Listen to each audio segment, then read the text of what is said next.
دوستوں انجینئرنگ کی دنیا کا ایک شاندار معجزہ جو کہ انسانی انٹیلیجنس اور کنسٹرکشن سکلز کا ثبوت ہے۔ ساؤتھ فرانس کی وادی ترن میں پھیلا ہوا ملاؤ وائڈکٹ دنیا کا سب سے اونچا برج ہے جو کہ اپنے سب سے اونچے مقام پر 343 میٹر یعنی 1125 فٹ کی اونچائی پر ہے۔ دوستوں انجینئرز کا کہنا ہے کہ ملاؤ وائڈکٹ نے کنسٹرکشن کے دوران بہت سی چیلنجز اور پرابلمز کا ایک بہت بڑا مجموعہ پیش کیا۔ پرابلمز کی شروعات تو تب ہوتی ہے دوستوں جب انجینئرز نے دنیا کے سب سے اونچے برج پلورز کھڑے کر دیے تھے لیکن ان کو آپس میں کنیکٹ کرنے کے معاملے میں پھنس چکے تھے، کیونکہ دوستوں ان پلورز کے اوپر بنے بنائے روڈ سیکشنز رکھنے تھے۔ دو پلورز کے درمیان رکھے جانے والے ایک روڈ سیکشن کا ہی وزن قریب 5000 ٹنز کا تھا اور ایسے ٹوٹل 8 سیکشنز تھے۔ یہ مسئلہ کنسٹرکشن ٹیم کو بہت پریشان کر رہا تھا اور اس مسئلے کو لے کر ملاؤ وائڈکٹ کی کنسٹرکشن میں ڈیلے آ رہا تھا اور ہر گزرتے دن کنسٹرکشن کمپنی کو $30,000 کا فائن لگ رہا تھا۔ دنیا میں ایسی کوئی کرین ہی نہیں بنی تھی جو 5000 ٹن وزن کو 1000 فٹ کی اونچائی تک لے جا سکے۔ تو دوستو GRZ امپائر کے ایک اور نئے ایپیسوڈ میں آپ سب کا سواگت ہے۔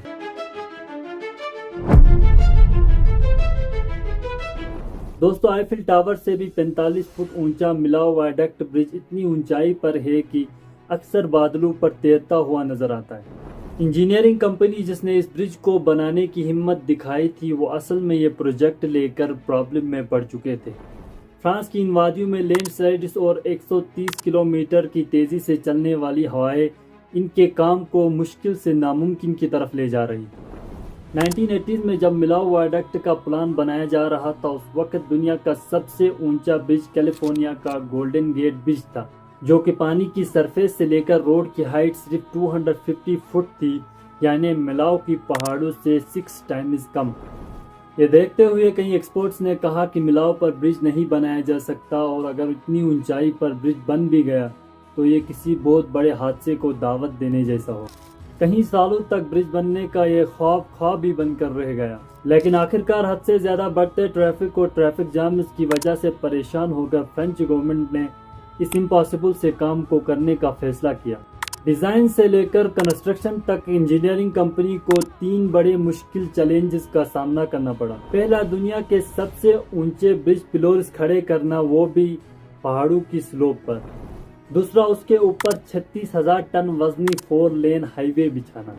اور تیسرا، برج کے اوپر سٹیل پائلانز کو کھڑے کرنا اور ایک سٹیل پائلان کا وزن قریب 1100 ٹنز کا۔ اور سب سے بڑھ کر یہ سارے ٹاسکز ان کو زمین سے کہیں 100 فٹ اوپر کرنا ہے۔ اس کام کے لیے فرانس کے مشہور انجینئر مائیکل ولروگیکس اور برٹش کے بیسٹ آرکیٹیکٹ نارمن فاسٹر کو ڈیزائننگ کے لیے ہائر کیا گیا۔ اس ڈیزائن میں چھوٹی سی غلطی کسی آفت کا باعث بھی بن سکتی تھی۔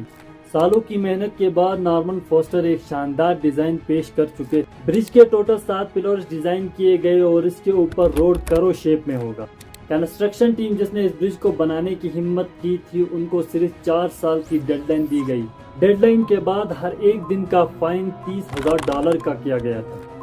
اکتوبر 2001 میں ملاؤ وائڈکٹ کی کنسٹرکشن کی شروعات ہوئی۔ کنسٹرکشن کی شروعات پلرز کی فاؤنڈیشن سے ہوئی اور اسی دوران جیولوجسٹس کی طرف سے ایک بری خبر آ پہنچی۔ انہوں نے خبردار کیا کہ اس ایریا کے نیچے فریکچر لائم سٹون ہے جس کی وجہ سے پتھروں کے بیچ کافی خالی جگہ موجود ہے۔ جیولوجسٹس نے یہاں ڈرلنگ اور ایکسکیویشن کے دوران لینڈ سلائڈز کا خطرہ ظاہر کیا تھا۔ ان تمام وارننگز کے باوجود بھی فاؤنڈیشن کا کام سٹارٹ کر دیا گیا، لیکن پھر وہی ہوا جس کا ڈر تھا، ایک بہت بڑا لینڈ سلائیڈ۔ اس لینڈ سلائیڈ نے وائڈکٹ کی پہلی پلر کی فاؤنڈیشن کو پتھروں سے بھر دیا، لیکن خوش قسمتی سے کوئی بھی نقصان نہیں پہنچا۔ کنسٹرکشن ٹیم نے ڈالان کو کنکریٹ سے سٹیبلائز کر کے پروجیکٹ کا کام پھر سے جاری رکھا۔ پر دوستو انجینئرنگ ٹیم کے مسئلے صرف یہی نہیں تھے۔ اگر ایک پلر کی لوکیشن اپنی پن پوائنٹ جگہ پر نہیں ہوتی تو اس کے اوپر رکھے جانے والا روڈ سیکشن کبھی بھی سیدھا نہیں ہوگا۔ پلر کا باٹم اگر 6 سینٹی میٹر بھی اپنی جگہ سے ہٹ کر بنایا گیا تو یہ ٹاپ پر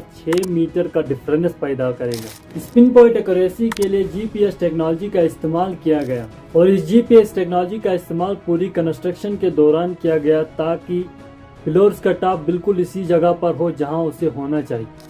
اور دوستو تقریباً 2 سال بعد نومبر 2003 میں 7 پلرز اپنی فائنل اونچائی پر پہنچ چکے تھے۔ لیکن اس کامیابی کے بعد انہیں بالکل بھی ٹائم نہیں ملا کیونکہ کنسٹرکشن کا اگلا مرحلہ سب سے مشکل تھا۔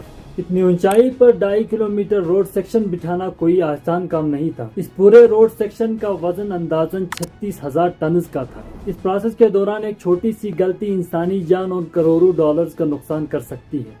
ملاؤ وائڈکٹ کے روڈ سیکشن سٹیل پورشنز میں بنانے کا فیصلہ کیا گیا اور اس کام کے لیے کہیں میلوں دور آئیفل سٹیل ورکس کی مدد لی گئی۔ اس وقت صرف یہی کمپنی تھی جو اتنے بڑے سٹیل سیکشنز کو بنانے کی قابلیت رکھتی تھی۔ روڈ کے لیے 2200 سٹیل سیکشنز بنائے گئے، وہ بھی الگ الگ ڈیزائن کے، اور ایک سٹیل سیکشن کا وزن قریب 90 ٹن کا تھا، اور ان کو اتنی ایکوریسی سے بنایا گیا کہ 1 سینٹی میٹر بھی ڈفرینس نہ آ پائے۔ کٹنگ اور ویلڈنگ کا کام تو مشکل تھا ہی، لیکن اب چیلنج ان کو کہیں 100 کلومیٹر دور کنسٹرکشن سائٹ پر پہنچانے کا تھا۔ روٹس پلان کیے گئے، پولیس کو آن پورٹ لیا گیا اور کانوائے کی صورت میں ایک روڈ سیکشن کو روانہ کیا گیا۔ ان سٹیل سیکشنز کو کانوائے کی صورت میں باحفاظت کنسٹرکشن سائٹ تک پہنچانے میں ٹوٹل 2000 سے زیادہ کانوائے لگے تھے۔ پلان یہ تھا کہ ان تمام سٹیل سیکشنز کو ویلڈ کر کے پلرز کے اوپر سلائیڈ کروا کر آگے دھکیلا جائے گا، جیسے کہ نارمل برجز کی کنسٹرکشن میں ہوتا ہے، لیکن ملاؤ وائڈکٹ کسی بھی طرح نارمل نہیں تھا۔ قریب 250 میٹر اونچے پلرز کے درمیان 342 میٹر کا فاصلہ تھا۔ اگر 5 ٹن وزنی سیکشن کو سلائیڈ کروایا گیا تو جب تک وہ ایک پلر سے دوسرے پلر تک پہنچے گا، اس کے بیچ میں ہی سپورٹ نہ ہونے کی وجہ سے نیچے بھی گر سکتا ہے۔ اگر نیچے نہ بھی گرے تو اتنے اونچے پلرز پر روڈ سیکشنز کو سلائیڈ کروانے سے پلرز ایک ایک کر کے گرتے چلے جائیں گے۔ یہ مسئلہ کنسٹرکشن ٹیم کے گلے پڑ چکا تھا۔ یہاں پر دوستو کنسٹرکشن ٹیم کے ایک سینئر انجینئر کو آئیڈیا آیا۔ انہوں نے ڈیمانسٹریشن کر کے دکھایا کہ اگر ایک کمزور پائے والی ٹیبل کے اوپر ایک وزنی باکس رکھا جائے اور اس کو زمین سے ہو کر دھکا دیا جائے تو پوری ٹیبل ساتھ ہی موو کرے گی، لیکن اگر باکس کو ٹیبل کے اوپر چڑھ کر پش کیا جائے تو ٹیبل کو کوئی فرق نہیں پڑے گا۔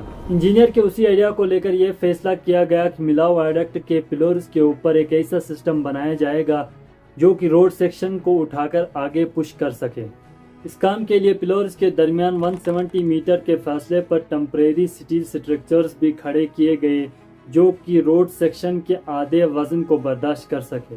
26 فروری 2003 کنسٹرکشن ٹیم کے لیے بہت امپورٹنٹ تھا۔ آج کے دن ان کی سالوں کی محنت کو ایک ہی دن میں ٹیسٹ کیا جانا تھا۔ پلرز اور روڈ سیکشنز کی مضبوطی اور پلرز کے اوپر لگایا گیا یہ ہائیڈرولک ریمپ سسٹم۔